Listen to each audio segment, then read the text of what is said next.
We have online too, we have Kurt who has a problem with an erection. Kurt? Yeah, hi, Dr. Viscott. How are you, Kurt? Okay. What's the problem?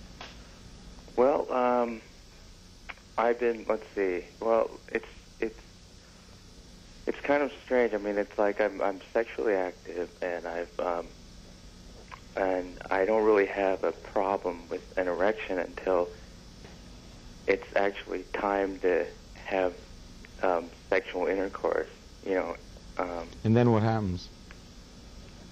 I just lose it, I guess. I don't know what could be. Well, was there ever a time when that didn't happen? Yeah, but very few times. That's like the exception. I mean, but has it usually been like this from the very beginning? Yeah, I think, yeah, it was. Okay.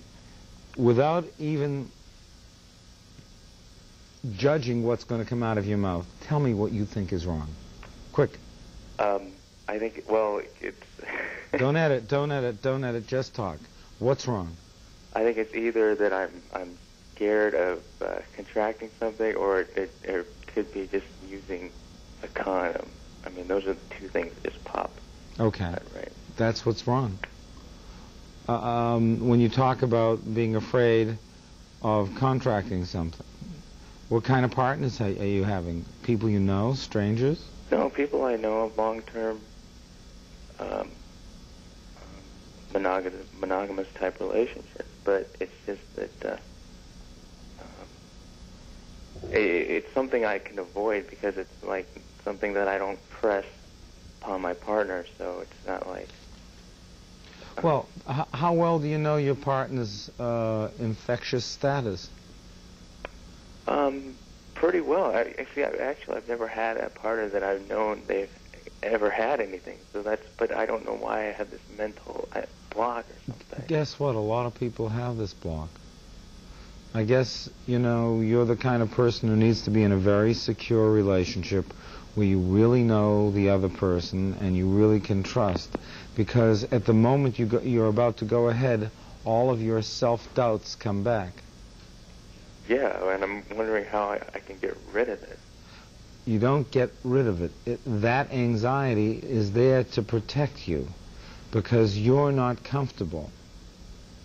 And it's not that you're not comfortable because the situation is reflecting your unwillingness to have sex with someone.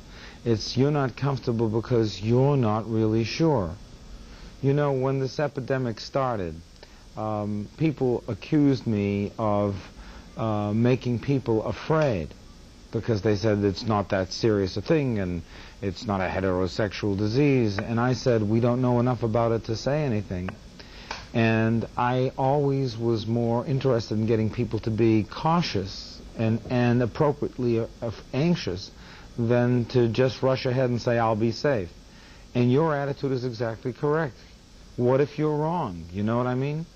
Yeah, I understand that, but I'm worried, like, what about in the future when I finally... When you finally find a person, you'll check that person out rather completely, won't you?